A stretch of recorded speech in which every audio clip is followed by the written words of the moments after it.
नमस्कार साथियों, आज की हमारी इस ऑनलाइन क्लास में आपका पुनः स्वागत है। हमारी जो यूनिट चल रही थी प्रकाशिकी, उस प्रकाशिकी यूनिट का जो अगला टॉपिक लेके आए हैं हम दर्पण सूत्र। क्या लेके आए हैं? दर्पण सूत्र बहुत ही इंपॉर्टेंट टॉपिक है उसका। दर्पण सूत्र क्या होता है और इसकी जो स्थापना करनी है वो अवतल और उत्तल दर्पण दोनों के लिए करना रहेगी। तो जो इसका क्वेश्चन आता है बहुत बार पेपर में आ चुका है ये। तो क्वेश्चन पूछने का तरीका भी होना होता है, अलग अलग तरीके से क्वेश्चन को पूछा जाता है। तो दर्पण सूत्र को जो पूछने का तरीका होता है वो एक तो ये होता है कि प्रश्न यूं आएगा कि दर्पण सूत्र किसे कहते हैं। क्या क्वेश्चन आएगा? दर्पण सूत्र किसे कहते हैं, लिखिए तथा सिद्ध कीजिए। तो इसमें किसी भी टाइप के कोई से दर्पण का नाम नहीं लिया गया है, कौन से दर्पण के लिए सिद्ध करना है। तो फिर हम चाहे जो दर्पण ले, अपन उत्तल दर्पण या दोनों में से किसी भी दर्पण के लिए इसको हल कर सकते हैं। लेकिन अगर कंपलसरी बोल दिया कि दर्पण सूत्र किसे कहते हैं, उत्तल दर्पण के लिए इसकी सूत्र की स्थापना कीजिए, तो फिर हमें उत्तल दर्पण के लिए ही करना रहेगा, या उत्तल के लिए बोल देंगे तो अपन अवतल के लिए ही सिद्ध करेंगे। तो प्रश्न में सबसे पहले पूछेगा वो दर्पण सूत्र, ये 2 नंबर में पूछ ले, 1 नंबर में पूछ ले दर्पण सूत्र क्या है लिखिए, या दर्पण सूत्र का जो दर्पण का सूत्र है वो रिक्त स्थान में पूछ ले, कहीं में पूछ ले। तो दर्पण सूत्र याद होना भी हमें जरूरी है। तो दर्पण सूत्र होता क्या है, परिभाषा क्या है इसकी? तो किसी दर्पण से वस्तु की दूरी, काय की दूरी, वस्तु की दूरी u, प्रतिबिंब की दूरी, प्रतिबिंब की दूरी v, तथा फोकस दूरी, कौन सी दूरी, फोकस दूरी f, है ना। दर्पण से वस्तु की दूरी u, दर्पण से प्रतिबिंब की दूरी v और उसकी फोकस दूरी f, इन तीनों राशियों में संबंध दर्शाने वाले समीकरण को हम क्या कहते हैं, दर्पण सूत्र कहते हैं। और हमारे दर्पण सूत्र होता है, ये होता है 1/f बराबर 1/v प्लस 1/u। इस सूत्र की स्थापना हमें दोनों दर्पणों के लिए करना है। तो पहले जो हम इसकी स्थापना करेंगे वो करेंगे कौन से दर्पण के द्वारा, अवतल दर्पण के द्वारा। कौन से दर्पण के द्वारा करेंगे, अवतल दर्पण के द्वारा। तो देखते हैं, यहां लिख देता हूं मैं, अवतल दर्पण के लिए, है ना, दर्पण सूत्र की स्थापना। कौन से दर्पण के लिए, अवतल दर्पण के लिए दर्पण सूत्र की स्थापना करते हैं। तो दर्पण बनाते हैं अवतल वाला, तो ये बनाया हमने अवतल दर्पण। चित्र को ध्यान से बनाना है, इंपॉर्टेंट है चित्र। अगर चित्र हमारा सही बन गया तो यूं मान लो कि हमारा आंसर बिल्कुल राइट आएगा। जो सबसे इंपॉर्टेंट चीज जो इसके अंदर होती है वो इसका डायग्राम होता है। ये बनाया हमने अवतल दर्पण। अवतल दर्पण बनाने के बाद में बनाते अपन इसकी मुख्य अक्ष। तो ये बनाए हमने इसकी मुख्य अक्ष। मुख्य अक्ष बनाने के बाद में हम बनाते हैं इसके ऊपर पॉइंट, इसका जो ध्रुव होता है मध्य बिंदु वो, फिर इसका वक्रता केंद्र रहता है यहाँ पे C, और फिर बनाते हैं इसका फोकस F। ये तीनों चीजें बना दी। फिर हम दर्पण का नाम देते हैं यहाँ पे M, उसका नाम देंगे अपन N। हर बार हम वो दर्पण का नाम एक ही दे रहे हैं ताकि क्या हो, जो थ्योरी हो हमारे वो अच्छे से याद हो जाए, हमें उनके अंदर बार बार कंफ्यूजन ना हो। तो इसके अंदर भी कुछ थ्योरी लिखना पड़ती है, वो लिखते हैं अपन। क्या लिखेंगे, तो इसके अंदर देखते हैं यहाँ पर क्या लिखना है। तो पहले जो लिखी थी ना उसी टाइप से लिखना है इसके अंदर भी। क्या कि चित्र में M P N क्या है, एक अवतल गोलीय दर्पण है। कौन सा दर्पण है ये, अवतल दर्पण। अवतल गोलीय दर्पण है, P इसका ध्रुव, F फोकस, C वक्रता केंद्र है। फिर क्या करते हैं, इसके सामने एक वस्तु रखते हैं। इसके सामने एक वस्तु रखी हमने, क्या, AB। क्या रखी, एक वस्तु AB रखी। तो AB रखने के बाद में कुछ नियम पढ़े थे हमने, चारों नियम हमें ध्यान होना चाहिए। कोई से भी नियम का अपन उसमें से यूज करके प्रतिबिंब का निर्माण कर सकते हैं। हमने 6 स्थितियों में इसके द्वारा प्रतिबिंब का निर्माण किया था। तो अभी जो हम लेंगे, एक प्रकाश किरण डायरेक्ट आपतित करें कहां पर, इसके ध्रुव पर। कहां पे आपतित करी, ध्रुव पर। तो ये चौथे नंबर का नियम था। तो ध्रुव पर आपतित करते हैं तो ऐसी कंडीशन में क्या होती है, वो परावर्तन के नियमों का पालन करती हुई परावर्तित हो जाती है। अर्थात जितने कोण से आते हैं उतने कोण से क्या होती है, वो परावर्तित हो जाती है, परावर्तन के नियमों का पालन करती हुई। दूसरी किरण हम भेजते हैं कहां से, इसके वक्रता केंद्र से। कहां से भेजते हैं, वक्रता केंद्र से। और ये तीसरे नंबर का नियम था कि अगर कोई प्रकाश किरण वक्रता केंद्र से होकर दर्पण पर आपतित होती हैं तो वहां से परावर्तन के पश्चात क्या होती है, जिस दिशा से आती हैं उसी दिशा में वापस परावर्तित हो जाती हैं। अब देखो इन दोनों रेखाओं ने एक दूसरे को किरणों ने एक दूसरे को कहाँ पे काटा, यहाँ पे प्रतिच्छेद किया। फिर हम यहाँ से इसके ऊपर अभिलंब खींच देते हैं। ये किरण भी जो आ रही थी ए से आ रही थी, ये वाली भी ए से आ रही थी, तो इसको नाम दे दिया अपन ने ए डैश और नीचे वाला को नाम दे दिया अपन ने बी डैश। तो इसका जो प्रतिबिंब बन गया वो सी ओ एफ के बीच में बन गया।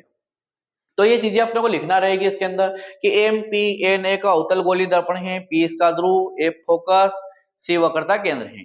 इसके सामने मुख्य अक्ष के लंबवत एक वस्तु ए भी रखी हुई है जिसका वास्तविक प्रतिबिंब जो बन रहा है ए डैश बी डैश के ऊपर बन रहा है। ये थ्योरी लिखना रहेगी, ठीक है। उसके बाद में इसको हल करते हैं। तो हल करने के लिए क्या करने का कि हमें दो त्रिभुजों को क्या बताना पड़ेगा, समरूप बताना पड़ेगा। तो थोड़ा सा क्या रहता है,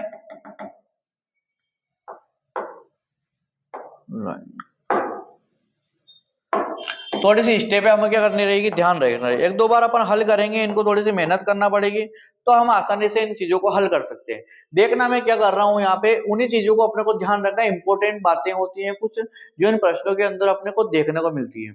अगर उन बातों को पता हमें चल गया करना क्या है, तो क्वेश्चन कोई बड़ी भारी बात नहीं है, बिल्कुल इजी सवाल है, एकदम सही। अब देखते हैं क्या हल करते हैं। पहले तो मैं देखता हूं कि यहाँ पे ये ए बी पी कौन सा त्रिभुज, चित्र से लिखता हूं यहाँ पे, चित्र से कौन सा वाला त्रिभुज ए बी पी, वह त्रिभुज। इसके साथ ही त्रिभुज दिख रहा हमें ए डैश बी डैश पी, कौन सा नाम है इसका, मैं पहले लिख देता हूं उसके बाद समझाता हूं तुम्हें। ए बी पी दोनों क्या है, समरूप है। क्या है, दोनों समरूप है। 9th की क्लास में पढ़े थे हमने समरूप त्रिभुज के दो त्रिभुज समरूप का कहलाते हैं जब उनके अंदर या तीन चीजें क्या हो जाती है, बराबर हो जाती है। भुजा भुजा भुजा, कोण भुजा कोण, कोण कोण कोण, भुजा कोण भुजा। इस तरीके से अगर तीन चीजें बराबर हो जाती है तो वो जो त्रिभुज होते हैं वो समरूप त्रिभुज या सर्वांग त्रिभुज कहलाते हैं। तो अब यहाँ देखते हैं इनके अंदर दो चीजें बराबर हो जाती है, तीसरी ऑटोमेटिक बराबर हो जाती है। तो इन दोनों त्रिभुजों में देखते हैं क्या क्या चीजें सेम है। देखो यहाँ पे ए बी पी ये वाला त्रिभुज और A dash B dash P ये वाला त्रिभुज, इसमें ये कोण और ये कोण तो आपस में बराबर था।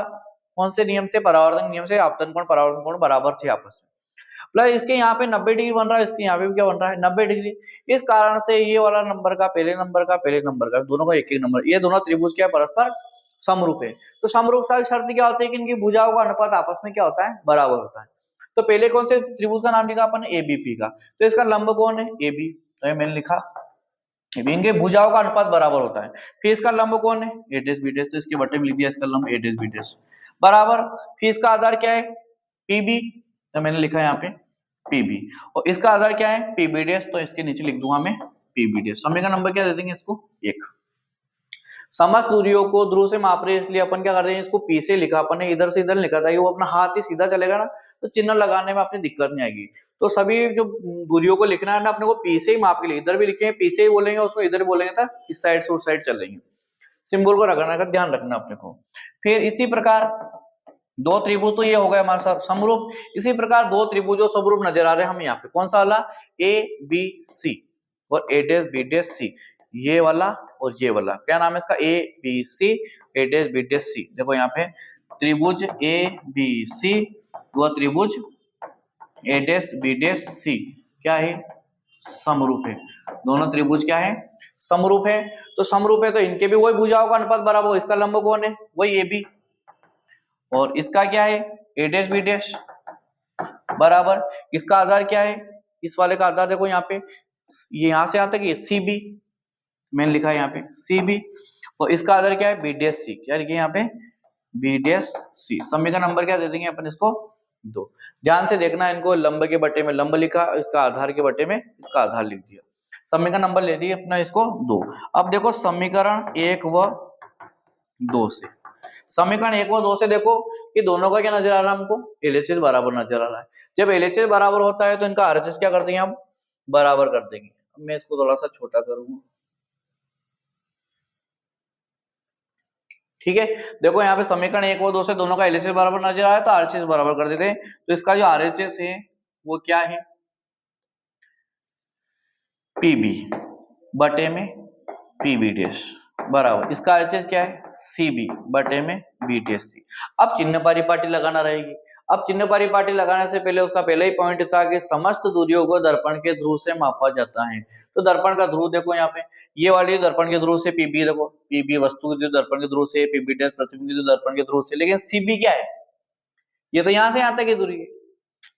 अब इसको इसका तो मान कुछ रख नहीं सकते, ऐसे बी डैश सी भी यहाँ से आते हैं तो इसका भी कोई सिंबल नहीं है अपने पास में, तो पहले इनको हल करके इनका मान सही करते हैं अपन, इनको समस्त दूरियों को ध्रुव के यहाँ से कन्वर्ट करते हैं इसको। देखो यहाँ पे सी बी लिख रखा है, ये सी बी यहाँ से आते इसको निकालना है, तो मैं क्या करूंगा इसको पी बी मतलब यहाँ से लगाकर यहाँ तक की जो दूरी है ये पी बी, इसमें से क्या कर देंगे इसको, यहाँ से यहाँ तक की दूरी है पी बी, इसमें से यहाँ से यहाँ तक पीसी को कर दो माइनस कर दो, तो ये बीस का बच जाएगा पीसी, तो क्या लिख दूं मैं इसको पीबी माइनस सॉरी हाँ पीबी माइनस माइनस क्या लिख घटा देते हैं पीसी, क्या घटा देते हैं पीसी घटा दे, पी से लगाकर बी तक की दूरी में पी से लगा सी तक की दूरी घटा देंगे तो बीच का बच जाएगा, तो पीबी माइनस क्या लिख दिया पीसी। ऐसे ही बीडीएससी का निकालना ये वाला, तो ये वाला पोर्शन निकालना, इसके लिए भी क्या करते हैं इसी टाइप से पी से लगाकर सी तक की दूरी मतलब वक्रता त्रिज्या तक की दूरी में से यहाँ तक की दूरी पी बीडीएस तक की दूरी क्या करते हैं घटा देते हैं, तो ये दूरी क्या आ गई कहां से कन्वर्ट हो गई, सारी दूरियां ध्रुव से कन्वर्ट हो गई। अब लगा देंगे हम चिन्ह परिपाटी, क्या लगा देंगे यहाँ पे चिन्ह परिपाटी से, चिन्ह परिपाटी याद होना चाहिए, सिंबल भी याद होना चाहिए, प्लस वो चिन्ह कौन से लगेंगे वो भी ध्यान होना चाहिए। हमने चिन्ह परिपाटी के नियमों को अच्छे से पढ़ रखा है, नहीं पढ़ रखा तो पढ़ लेना, बिना उनके अपन इनको हल नहीं कर पाएंगे। अब देखो यहाँ पे चिन्ह परिपाटी पीबी, देखते हैं ये पीबी क्या है, ये पीबी, तो पीबी जो है वो काय की दूरी है, देखो यहाँ पे वस्तु की दूरी है, काय की दूरी है ये वस्तु की दूरी है, वस्तु की दूरी को हम लिखते हैं काय से यू से, क्या लिखते हैं यू से लिखते हैं, तो मैंने लिखा है इसको यू। देखो ये आपतित किरण की विपरीत दिशा में है, या फिर मैंने यूं बोला तुमको अगर इस साइड में है दर्पण के तो माइनस लेंगे, तो उस साइड में है तो प्लस कर लेंगे, तो आपतित किरण की विपरीत दिशा में है तो हम क्या लगाएंगे इसके माइनस लगाएंगे। ये क्या था नीचे पीबी डैश था, तो पीबी डैश जो है ये काय की दूरी है प्रतिबिंब की दूरी है, प्रतिबिंब की दूरी को हम बताते हैं v से, ये भी इस साइड में माइनस का लगाया इसके भी, इसी टाइप से ये वापस से पीबी देखो वस्तु की दूरी है माइनस का यू, माइनस पीसी जो है वक्रता केंद्र की दूरी, क्या की दूरी वक्रता केंद्र की दूरी को वक्रता त्रिज्या कहते हैं, तो उसको आर से बताते हैं, और ये भी आर का रहेगा माइनस का रहेगा, बटे में ये पीसी वापस हो माइनस का आर और माइनस का पीबी डैश, ये प्रतिबिंब की दूरी क्या लिख देंगे इसको वी से लिखेंगे, कैसे लिखेंगे इसको वी से लिख देंगे, और ये भी का रहेगा माइनस का।